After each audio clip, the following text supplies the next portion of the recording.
예, 영화에서처럼 고인이 살아있을 때 남긴 음성과 기록을 학습한 AI 챗봇 서비스를 데드봇이라고 부르는데요. 음. 데드봇과 같이 추모를 돕는 서비스를 그리프테크, 한국말로는 에도테크라고도 부릅니다.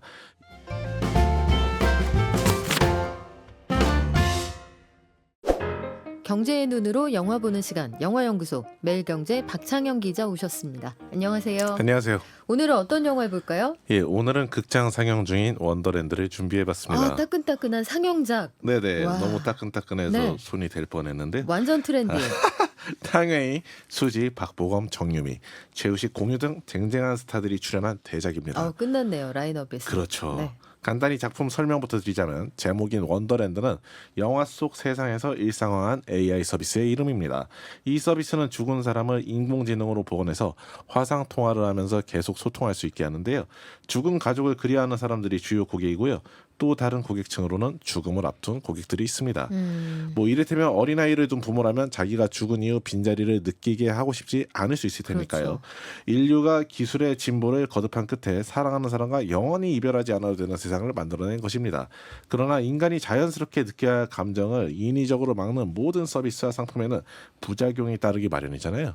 영화는 원더랜드의 순기능과 부작용을 함께 다루면서 우리가 곧 만날지도 모르는 미래를 묘사합니다. 우리 이미 만나고 있잖아요. 그렇죠. 중국, 예, 예. 대만 일대에서는 죽은 사람을 AI로 되살려서 화상 통화하는 서비스가 굉장히 인기고 네네. 한편 논란인데 이 영화를 연출한 감독, 이 감독님 좀 유명한 분이죠? 그렇죠. 예, 뭐 전생에 나라를 구했다 뭐 이런 표현도 나오는데요. 네. 김태형 감독입니다. 이 영화의 주연인 탕웨이 배우의 남편인데요. 탕웨이 배우와는 만추로 처음 호흡을 맞췄으며 원더랜드는 부부가 된 이후 처음으로 같이 찍은 작품입니다. 김태형 감독은 사회적으로 시의성을 갖는 작품들을 많이 찍어왔습니다. 일례로 많은 관객이 명작으로 꼽는 가족의 탄생은 전통적 가족이 해체된 현대에 새롭게 탄생하는 여러 가족상을 맞아요. 그려보게 했죠. 또한 데뷔작인 여고괴담2는 입시 일변도의 한국 교육 정책이 공동체 구성원들의 정서를 얼마나 피폐하게 하는지 생각해보게 했습니다. 항상 발상의 전환이 있어요. 네네. 가족의 탄생도 사실은 엄청나게 막 그런 영화는 아니지만 파격적인 코드들이 꽤 많이 들어있잖아요. 그렇죠. 그렇죠. 원더랜드에서는 그런데 우리가 어떤 경제적인 이야기를 할 수 있을까요? 네, 몇 년 새 개봉한 각종 AI 영화가 관객들에게 어필하는 지점은 결국 뭐 already but not yet이라고 할 수 있겠는데요. 네. 어학 연수 다녀오셨어요? 그렇지 않고요. 네.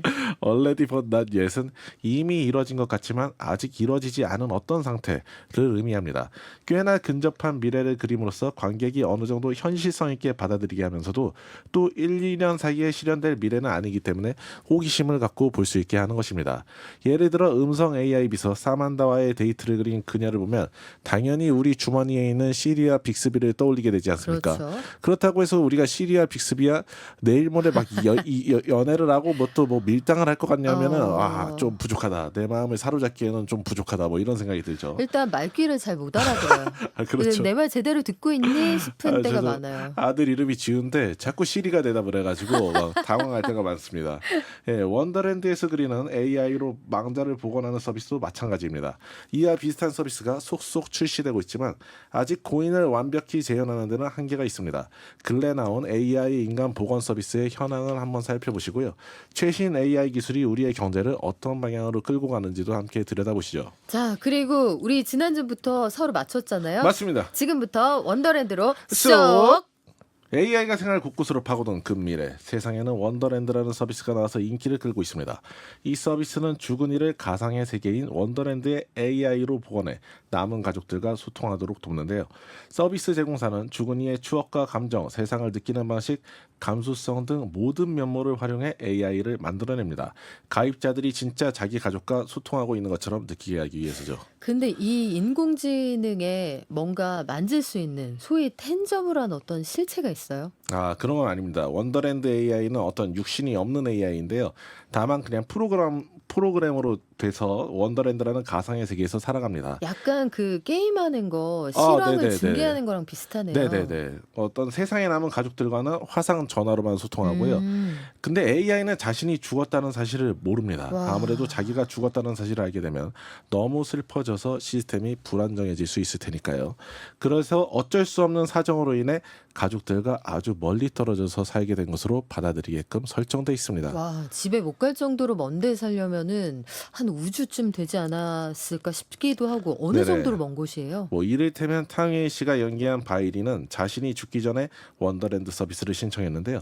원더랜드 안에서 고고학자로 살아갑니다.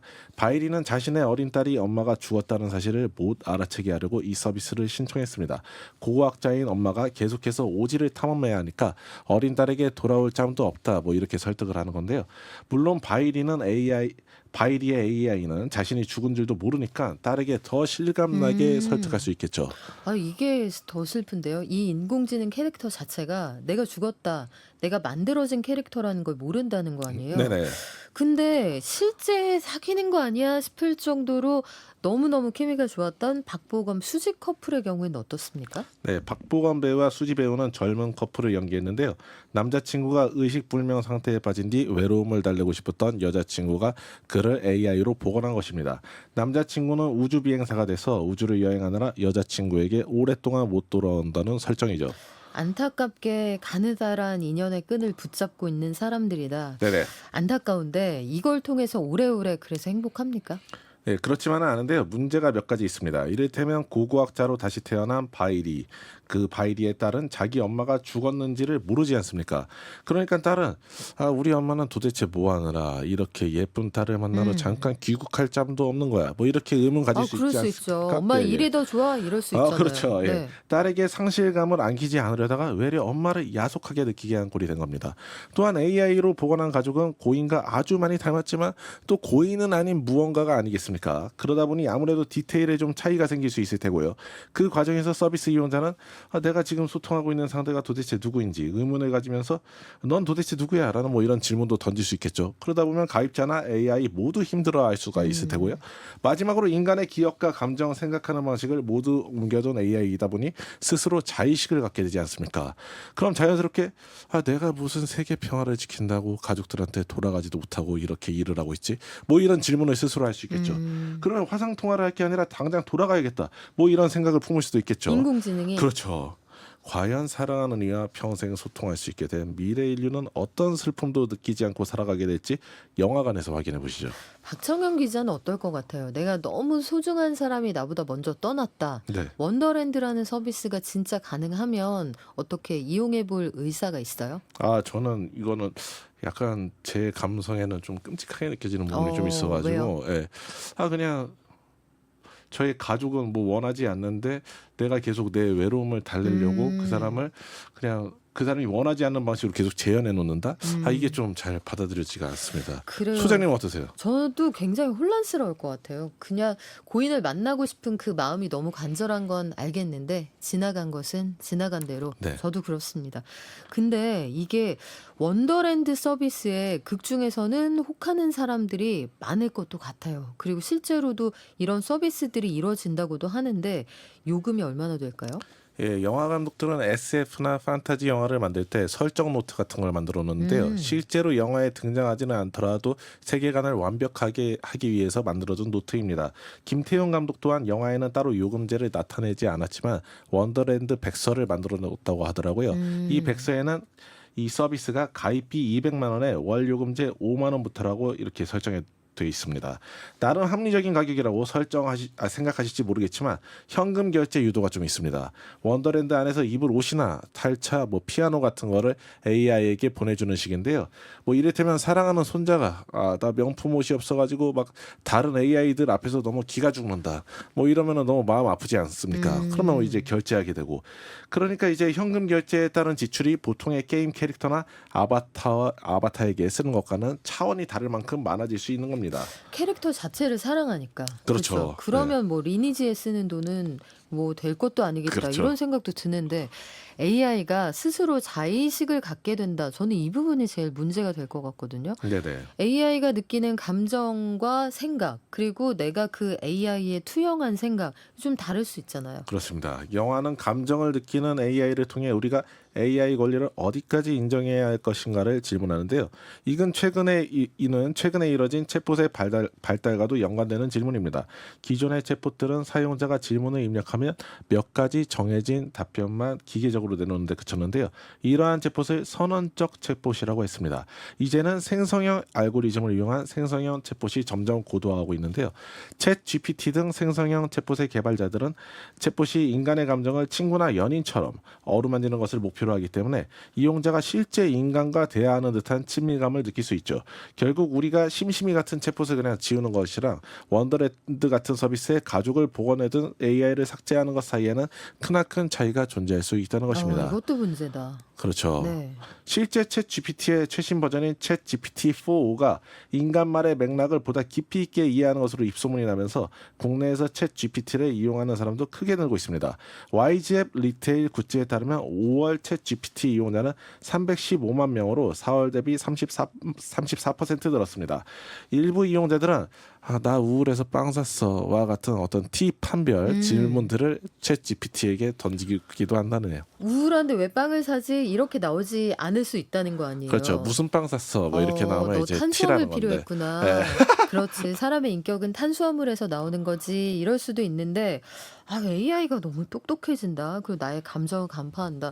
전 고민이 좀 되거든요. 네네. 근데 원더랜드라는 영화가 사실 더 와닿았던 게 실제로 중화권 일대에서 이런 서비스가 진행되고 있어서인데 그렇습니다. 예. 현황은 어떻습니까? 예, 영화에서처럼 고인이 살아있을 때 남긴 음성과 기록을 학습한 AI 챗봇 서비스를 데드봇이라고 부르는데요.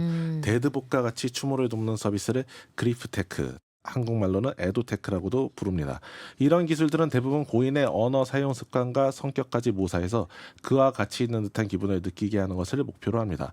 대표적으로 미국에 본사를 둔 Here After AI라는 기업이 있습니다. Here After AI는 사용자가 스스로 가족들을 위해 남겨둔 어떤 AI 서비스인데요. 생전의 사진이나 비디오 등과 함께 서비스에 질의응답을 남겨두면 사용자가 사망한 뒤에 친구와 가족 등이 그의 아바타와 커뮤니케이션 할 수 있습니다. 이 회사는 애초에 창업자인 제임스 블라우스가 자신의 아버지가 암으로 돌아가시기 전 그를 AI로 남겨둘 방법을 고민하면서 탄생했다는 점이 특징입니다. 우리나라에도 이런 서비스하는 기업이 있습니까? 그렇죠. 국내에서는 딥브레인 AI라는 기업이 에도테크에서 앞서 나가고 있어서 외신에 소개되기도 했습니다. 딥브레인 AI는 비단 데드봇뿐 아니라 다양한 생성형 인공지능 서비스를 제공하는 기업인데요.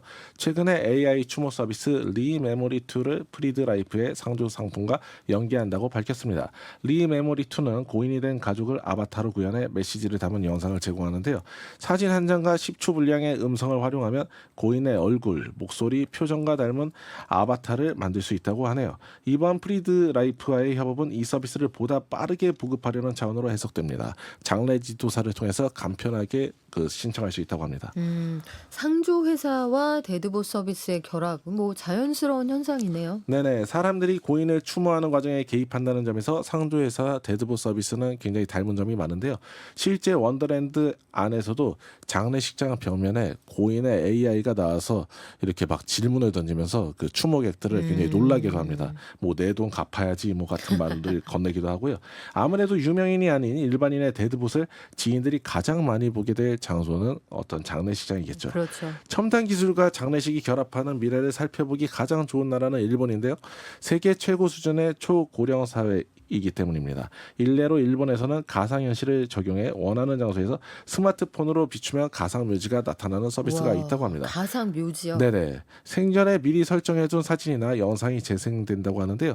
묘지를 조성할 토지도 부족하고 또 묘지까지 찾아갈 시간도 부족한 현대인들이 어떤 새로운 추모 문화로 이제 찾는 모습입니다. 야, 이게 기린다는 마음은 가상한데 그렇죠. AR로 가상 묘지를 그러니까 갔다고 치고 그 사람을 추모하는 거잖아요. 내가 그렇죠. 원하는 시공간 어느 곳에서는. 네네.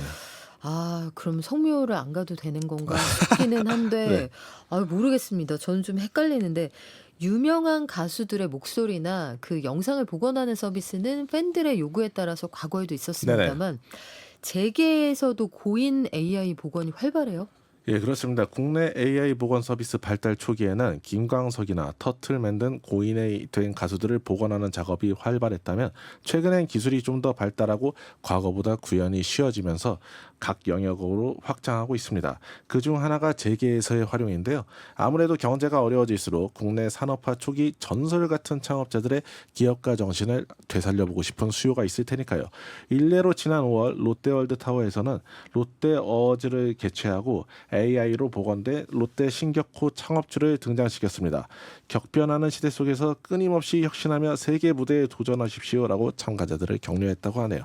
이 밖에 작년 말에는 현대자동차 울산 공장에서 전기차 전용 공장 기공식을 할 때 정주영 선대회장의 육성이 흘러나오기도 했습니다. 뭐 과거에 우리가 다 아는 유명인들의 말이나 행위 뭐 이런 것들을 잠깐 복원해서 특별한 의미로 사용하는 건 또 다른 차원일 것 같은데 네.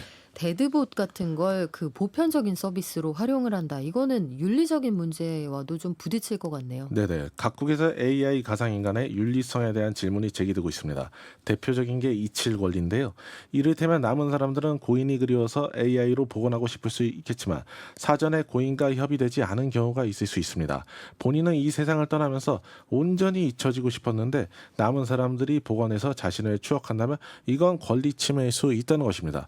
위의 사례보다 좀 애매한 경우는 고인이 생전에 동의했지만 사후에 활용되는 방식은 어떤 고인이 원하지 않았던 방식일 수도 있지 그럴 않습니까? 수 있죠. 뭐 또한 윤리학자들은 부모를 잃은 아이들이 AI 부모와 계속해서 소통함으로써 정상적으로 애도하는 방법을 못 배울 수도 있다는 점을 경고합니다. 이와 관련해 영국 일간지 가디언이 최근 고인의 디지털 재현에 긴급한 규제가 필요하다고 AI 윤리학자들이 말한다는 제목으로 낸 기사에는 흥미로운 제안이 실렸는데요. 데드봇에도 은퇴가 필요하다는 것입니다. 데드봇의 은퇴 시기를 결정해두면 인간의 정상적 추모 과정을 방해할 가능성을 줄일 뿐 아니라 AI로 복원된 고인이 악용될 가능성도 최소화할 수 있겠죠. 와, 우리 기술의 시대를 살다 보니까 AI의 은퇴 시점까지, 그러니까 인간의 상상력을 무한 확장해야 되는 시대를 살고 있구나, 이런 생각이 듭니다. 그래서 오늘 가장 중요한 질문은, 영화는 재밌습니까? 예, 원더랜드는 AI 고인 복원을 넘어서 현대 첨단 기술의 이면을 이야기하는 영화로 읽을 수 있습니다. 현대인은 최첨단 기술을 통해 우리가 반드시 느껴야 할 감정까지 제거해 버리려는 경향이 있다는 거죠. 이를테면 우리가 고카페인 음료를 마셔서 잠드는 시간을 잠시 늦출 수는 있지만 그렇게 잠자는 시간을 억누르면 후폭풍을 반드시 감당해야 하지 않습니까? 어쩌면 고인을 AI 제봇으로 복원하는 작업도 카페인 음료로 잠자는 시간을 잠시 뒤로 미루는 것처럼 인간이 깊이 추모할 시간을 뒤로 미루는 작업에 불과할지 모른다는 것이죠. 물론 우리가 중요한 프로젝트나 시험을 앞두고 카페인 음료를 마셔서 최상의 결과물을 만들려는 시도의 중요성을 부인할 수 없듯이 고인을 복원한 AI를 통해 슬픔을 잠시 달래는 것 자체가 나쁘다고 할 수는 없을 것입니다. 그러나 인간에겐 언젠가 한 번쯤은 그 상실감을 온전히 감당해내는 시간이 필요하죠. 우리가 질주하듯 발전하는 첨단 기술의 화려한 면모에 도취된 동안 놓치고 있는 부분을 돌아보게 한다는 점에서 이 영화를 볼 가치는 충분할 것 같습니다. 네, 절망에게 시간을 벌어준다는 측면, 여러분 생각은 어떠십니까? 근데 언젠가 다시 돌아오겠죠? 지금까지 매일경제 박창영 기자와 함께했습니다. 고맙습니다. 감사합니다.